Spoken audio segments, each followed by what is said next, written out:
యోహాను గారు రాసినటువంటి 3వ పత్రిక మరి 2-3 వచనాలు అయినప్పటికీ పైనుంచి చదువుకుందాం. పెద్దనైన నేను సత్యమును బట్టి ప్రేమించు ప్రియుడైన గాయకునకు శుభమని చెప్పి రాయునది. ప్రియుడా నీ ఆత్మ వర్ధిల్లుచున్న ప్రకారము నీవు అన్ని విషయములలోనూ వర్ధిల్లుచు సౌఖ్యముగా ఉండవాలని ప్రార్థించుచున్నాను. నీవు సత్యమును అనుసరించి నడుచుకొనుచున్నావు కనుక సహోదరులు వచ్చి నీ సత్య ప్రవర్తనను గురించి సాక్ష్యము చెప్పగా విని బహుగా సంతోషించి తిని. హల్లెలూయా, హల్లెలూయా. ఎవరి కోసం ఈ మాటలు రాస్తా ఉన్నారు? ఎవరికి రాస్తా ఉన్నారు యోహాను గారు? తన శిష్యుడే అనొచ్చు, ఆత్మీయ బిడ్డే అనొచ్చు, లేదా బలపరచబడ్డటువంటి విశ్వాసి అనొచ్చు. వారి కోసము, వారిని బట్టి యోహాను గారు ఈ మాట రాస్తా ఉంటున్నారు. ప్రియుడా, ఎంత చక్కగా పిలుస్తున్నాడు కదా. ప్రియుడా నీ ఆత్మ వర్ధిల్లుచున్న ప్రకారము. మన ఆత్మలు వర్ధిల్లుచున్నాయా లేవా మనం కూడా పరీక్షించుకోవాలి. ఇది లేఖ రాస్తా ఉన్నారు, కానీ దీని భావం ఏంటో తెలుసా అండి? దీని అర్థం ఏంటో తెలుసా? సాక్ష్యం పలుకుతున్నాడు ఆయన. ఎవరి కోసము? గాయు కోసము సాక్ష్యం చెప్తున్నాడు. నీ ఆత్మ వర్ధిల్లుచున్న ప్రకారముగా నీవు అన్ని విషయంలోనూ వర్ధిల్లుచు సౌఖ్యముగా ఉండవలనని ప్రార్థించుచున్నాను అంటూనే నీవు సత్యమును అనుసరించి నడుచుకొనుచున్నావు కనుక సహోదరులు వచ్చి నీ సత్య ప్రవర్తనను గురించి సాక్ష్యం చెప్పగా బహుగా సంతోషించి అంటున్నాడు. ఆ సత్య ప్రవర్తనను బట్టి సహోదరులు వెళ్ళి గాయు అన్న ఎంత చక్కగా ఉన్నాడు, ఎంత చక్కగా మాట్లాడాడు, ఎంత చక్కగా మమ్మల్ని రిసీవ్ చేసుకున్నాడు, దేవుని పట్ల ఎంత భారం కలిగి ఉన్నాడు అని సహోదరులు వెళ్ళి మరి యోహాను గారికి చెప్తున్నారు. అవునా కదా? అయితే దేనిని బట్టి అంట? సత్యమును బట్టి, సత్య ప్రవర్తనను బట్టి. సత్యము ఎవరు? సత్యము అంటే ఏమిటి? యేసుక్రీస్తు. ఆయనే నిజమైన రక్షకుడు. ఆయన ద్వారానే మనకు నిత్య జీవము, ఆయన ద్వారానే మనకు రక్షణ, విమోచన ఉంది అని తెలుసుకున్న వారు ఆ సత్యములో జీవిస్తారు. ఆ సత్యమును బట్టి జీవిస్తున్నాడు ఆయన. అదే విధంగా ఇంకా సత్య ప్రవర్తన. అవునా? ఆయన ఎంతగా వర్ధిల్లుచున్నాడో దాన్ని బట్టి సత్య ప్రవర్తన ఉంటుంది. ఇంకొకటి ఏంటంట? సౌఖ్యముగా ఉండాలని ప్రార్థన చేస్తా ఉన్నాడు. చూడండి, చదవండి 3వ వచనం ఒకసారి. నీవు సత్యమును అనుసరించి నడుచుకొనుచున్నావు కనుక సహోదరులు వచ్చి నీ సత్య ప్రవర్తన గురించి సాక్ష్యం చెప్పగా బహుగా సంతోషించి తిని. హల్లెలూయా. ఈ సత్య ప్రవర్తన ఎలా వస్తుంది అని అంటే, సత్యమును అనుసరిస్తే సత్య ప్రవర్తన వస్తుంది. దేవుని అనుసరిస్తే దేవుని కలిగినటువంటి ప్రవర్తన మనము కలిగి జీవిస్తాం. క్రీస్తును అనుసరిస్తే క్రీస్తు ఏ విధమైనటువంటి ప్రవర్తనను కలిగి ఉన్నాడో, ఈ లోకంలో జీవించాడో దాన్ని బట్టి మరి క్రీస్తు ప్రవర్తనను మనం చూసాము.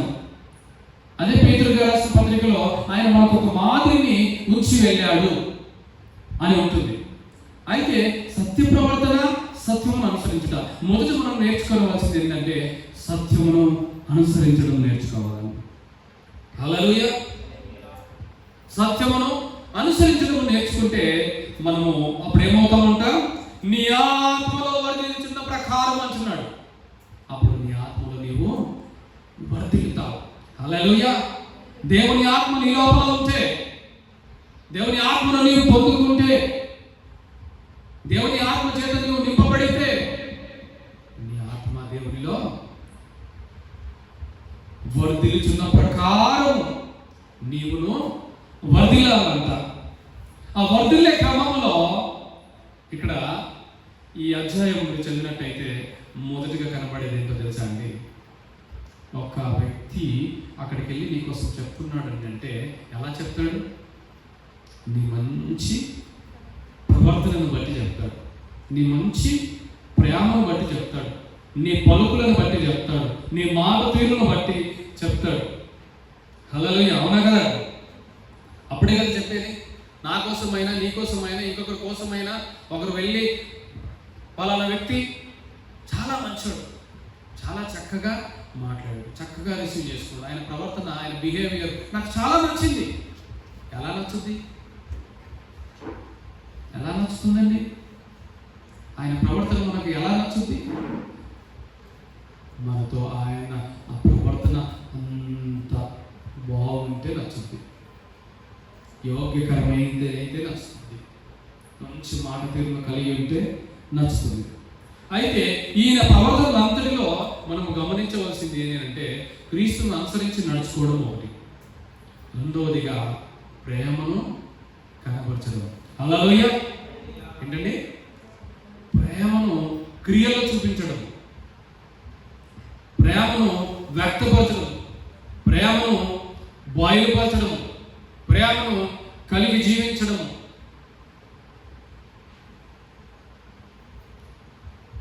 తర్వాత ఉపచారము, ఉపకారము, సర్వీస్ చేయడము, పరిచర్య చేయడము, ఇవన్నీ ఒకటే కాక వస్తాయి. ఏంటంటే ఉపచారం చేయడము, సర్వీస్ చేయడము, లేదా పరిచర్య చేయడము, సహకరించడము, ఇవన్నీ ఆయన కలిగి జీవిస్తూ ఉన్నాడు. ఇంకొకటి మంచి కార్యములు ఉంటాయి. ఇలా దీంట్లో కూడా మంచిది చెడ్డది ఉంటుందండి. మంచి కార్యము చేస్తూ ఉంటున్నాడు, మంచి పని చేస్తూ ఉన్నాడు. ఆ మంచి పనిని బట్టే కదా సహోదరులు వెళ్ళి మన యోహానుకు చెప్పింది, అవునా కదా? అవునా? మరి ప్రేమించే విషయంలో మరి అందరూ క్రీస్తును కలిగి ఉన్నటువంటి ప్రేమను మనం కలిగి ఉంటున్నామా? క్రీస్తుకున్న ప్రేమను మనం కలిగి ఉంటున్నామా? ఆ ప్రేమను మనము కనబరుస్తున్నామా? నీ ఆత్మ వర్ధిల్లుచున్న ప్రకారం నువ్వు ఆత్మలో వర్ధిల్లుచున్నావేమో. నీ ఆత్మలో నువ్వు ఎంత వర్ధిల్లుచున్నావు? నువ్వు ఆత్మ పూర్ణుడివే కావచ్చు, అద్భుత వరములను కలిగి ఉన్నావేమో, కృపావరములను కలిగి ఉన్నావేమో. ఇవన్నీ ఉంటే గొప్ప విషయమేనా? ఒకవేళ అవన్నీ ఉన్నప్పటికీ నువ్వు ప్రేమ లేని వాడవైతే మోగేడు కంచువే. ప్రేమ లేకపోతే మరి మనము ఎవరమంట? మోగేడు కంచు వంటి వారమే. ఏవైనా ఉండొచ్చేమో. చూడండి ఒకసారి కొరింథీయులకు రాసినటువంటి మొదటి పత్రిక 11వ అధ్యాయము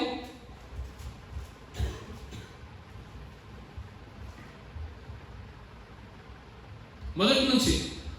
మనుషుల భాషలతోను దేవదూతల భాషలతోను నేను మాట్లాడినను ప్రేమ లేని వాడినైతే రోగిడి కంచును గనగనలాడు తాళమునై ఉండును. ప్రవచించు కృపావరములు కలిగి మర్మములన్నీయు జ్ఞానమంతయు ఎరిగిన వాడినైనను కొండలను పెకిలింపగలగా పరిపూర్ణ విశ్వాసం గలవాడనైనను ప్రేమ లేని వాడనైతే నేను వ్యర్థులను. చదువుతాను. వీళ్ళను పోషణ కొరకు నా ఆస్తి అంతా ఇచ్చినను, కాల్చబడటకు నా శరీరము అప్పగించినను, ప్రేమ లేని వాడనైతే నాకు ప్రయోజనమేమీ లేదు.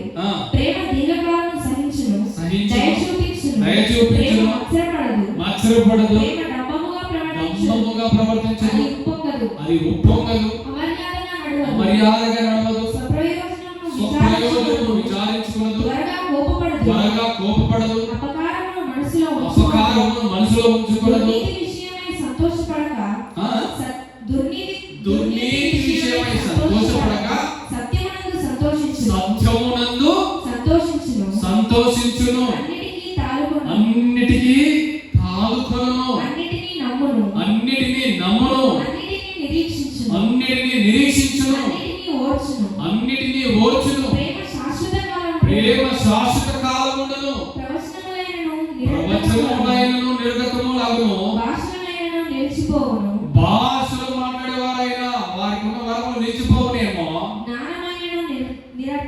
జ్ఞానము నీకు దేవుడు ఇచ్చిన జ్ఞానమైన నిరర్ధకం కావచ్చునేమో. మనము కొత్త మట్టుకు ఎరుగుదుము, కొత్త మట్టుకు ప్రవర్తించున్నాము గాని పూర్ణమైనది వచ్చినప్పుడు పూర్ణము కానిది నిరర్థకమగును. ఏంటంట? పూర్ణమైనది వచ్చినప్పుడు పూర్ణము కానిది ఏమవుతుందంట? నిరర్థకమవుతుందంట. పూర్ణమైనది ఒకటే ఒకటి, దేవుని ప్రేమ, సత్యము. అది వచ్చినప్పుడు ఇవన్నీ ఏమవుతాయంట? పోతాయి. ఇవన్నీ ఎక్కడికి పోతాయి? ఎక్కడికి పోతాయమ్మా? ఎక్కడికైనా పోవచ్చు.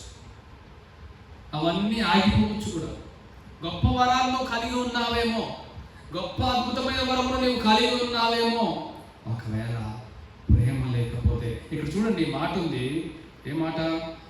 3వ వచనం ఒకసారి చూడమ్మా. బీదల పోషణ కొరకు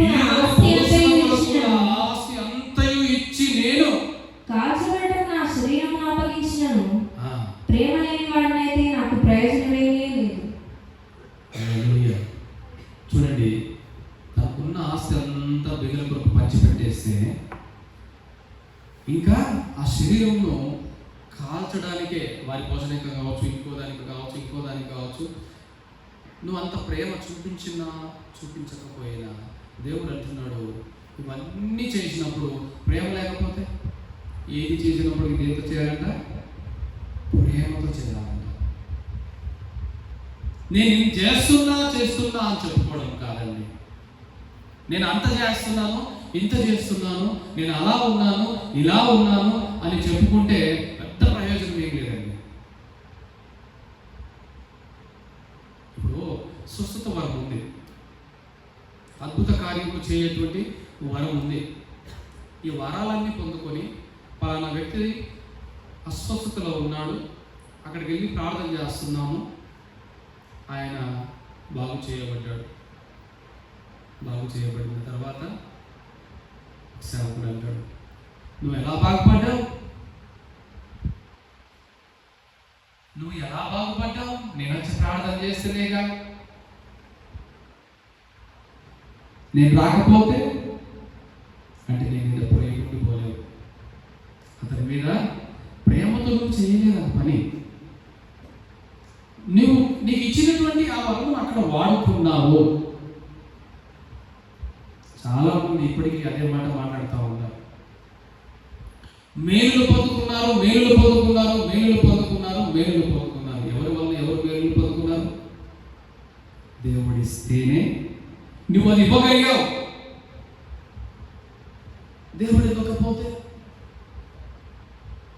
నీకు సాధ్యపడేదా? ఈ వరము, బాగు చేసే వరము, స్వస్థపరిచే వరము, విడిపించే వరము, ఇన్ని వరములు దేవుడు నీకు ఇచ్చి నిన్ను గణపరుస్తున్నాడు, వర్ధిల్లింప చేస్తున్నాడు. నీవు నీ ఆత్మలో వర్ధిల్లుచున్న ప్రకారము మరి మనం ఎలా ఉండాలి? భాషలు మాట్లాడే వారము, గొప్ప వరాలు ఇవన్నీ. ఈ వరాలన్నీ పట్టుకొని మనుషుల్ని పాడు చేస్తున్నారు, విశ్వాసుల్ని పాడు చేస్తున్నారు ఈ లోకంలో. దైవ సేవకులకి చెప్తా ఉన్నాను ఈ మాట. నేను ఎవరిని హెచ్చరించాలని కానీ, ఎవరిని తీర్పు తీర్చాలని కానీ, ఎవరిని మరి తప్పు పట్టాలని మాట అయితే చెప్పట్లేదు. కానీ మనకున్న మన దేవుడు ఇచ్చిన ఈ జ్ఞానము నిరర్ధకమైపోవచ్చు, ఈ భాషలు ఆగిపోవచ్చు, ఈ వరాలు ఆగిపోవచ్చు, నిరర్ధకం కావచ్చు. కానీ దేవుని ప్రేమ శాశ్వతమైంది. ఆ దేవుని ప్రేమను బట్టి మనము ముందు కొనసాగే వారముగా ఉన్నాం. అదే సావకుల్ని బట్టి నేను చెప్తా ఉన్నా.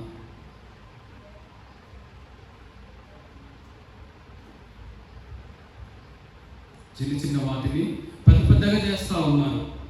అనవసరంగా అపవాదికి మనము అవకాశం ఇస్తుంటున్నాం. మనము ప్రేమను చూపించే వారముగా ఉండాలి, ప్రేమను కనబరిచే వారముగా ఉండాలి, ప్రేమను బోధించే వారముగా ఉండాలి. ఆ ప్రేమను ఆ ప్రేమే దేవుడై ఉన్నాడు. దేవుడిని ప్రేమ నేను పొందుకున్నాను, ఆ ప్రేమను నీకు ఇవ్వాలని ఆశపడుతున్నాను. ఉచితంగానే పొందుకున్నాము కదా, మరి దాన్ని ఉచితంగానే కదా ఇవ్వాల్సింది. నీ రక్షణైనా కావచ్చు, ఆ ప్రేమైనా కావచ్చు. మరి ఈ భాషలు, ఈ వరములు, నానావిధములైనటువంటి ఈ కృపావరములు ఎక్కడి నుంచి వచ్చాయి?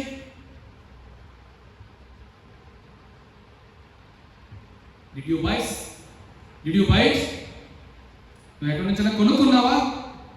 కొనుక్కోలేదు కదండి. మరి కొనుక్కోని దాని కొరకు నిన్ను నువ్వు ఎందుకు అంత హెచ్చించుకోవడం, నిన్ను నువ్వు ఎందుకు అంతగా కనపరుచుకోవడం, ఎందుకు నిన్ను అంత గొప్ప చేసుకోవడం?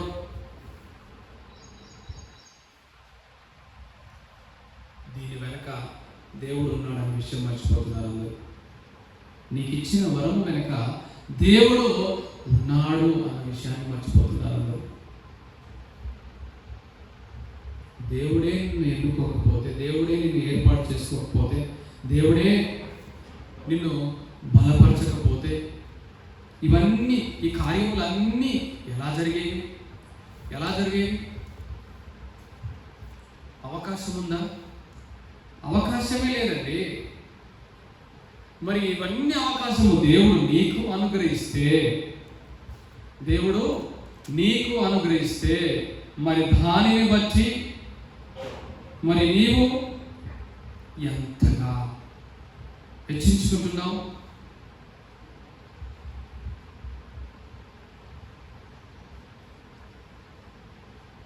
దేవుని ప్రేమను ప్రకటించండి, ఆయన త్యాగమును ప్రకటించండి, ఆయనను గణపరచండి, ఆయనకు పెద్ద పీట వేయండి. ఆయనను పక్కన పెడుతున్నారు, ఆయనను పక్కన పెట్టి ఎలాగంటున్నారు? ఏమంటున్నారండి? ఏమంటున్నారు చెప్పండి, మీకు బాగా తెలిసిన మాట.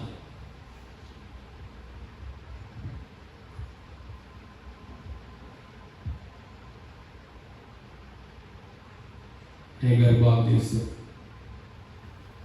అయ్యగారు బాగు చేశారంట. అయ్యగారు బాగు చేశారు వాళ్ళని. ఏ అయ్యగారు బాగు చేశారంటే పలానా అయ్యగారు పేరు చెప్పి సాక్ష్యం చెప్తున్నారు. పలానా అయ్యగారు నన్ను బాగు చేశారు అని సాక్ష్యం చెప్తున్నారు. ఏ అయ్యగారు ఎలా బాగు చేస్తున్నారు? ఈ కృపావరంలో ఏ అయ్యగారికి ఈ గారు ఇయ్యకపోతే, పొందుకుని పక్కపోతే,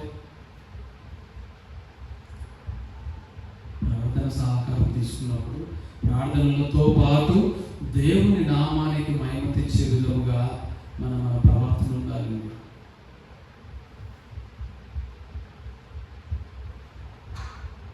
ఇన్ని రకాలైనటువంటి నీ వరములు ఉండొచ్చేమో, ఇవన్నీ ఏమవుతాయంట? ఇవన్నీ ఏమవుతాయి? ఒక దినమున ఆగిపోతాయి. ఆపేస్తాడు. ఎలా ఆపేస్తాడు? దేవుడే ఆపేస్తాడు. ఇవన్నీ దేవుడే ఆపుతాడు. ఆపినప్పుడు ఏమవుతుందండి? చెప్పలేదండి. ఆపేసినప్పుడు ఏమవుతుంది? వారు పనికి రాని వారు అవుతారు. దేనికి పనికిరాని వారు అవుతారు?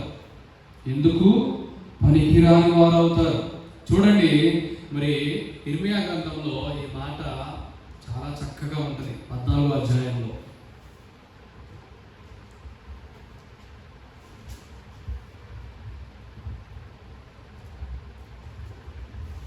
14వ అధ్యాయం 13వ వచనం నుంచి. అందుకు నేను, అయ్యో ప్రభువైన యెహోవా, మీరు ఖడ్గము చూడరు, మీకు క్షామము కలగదు. ఈ చోట నేను స్థిరమైన సమాధానము మీకు ఇచ్చినని ప్రవక్తలు వారి నేను అనగా ఆ, యెహోవా నాతో ఇట్లనెను, ఉమ్, ప్రవక్తలు నా నామమును బట్టి అబద్ధములు ప్రకటించుచున్నారు. ఉమ్, నేను వారిని పంపలేదు, నేను వారిని వారికి పంపలేదు. ఆజ్ఞ ఇయ్యలేదు, ఆ, వారితో మాట్లాడలేదు. వారు అసత్య దర్శనమును, శకునమును, ఉమ్, మాయతంత్రమును తమ హృదయమున పుట్టిన వంచనను ప్రకటన చేయుచున్నారు. ఉమ్, కావున నేను వారిని పంపక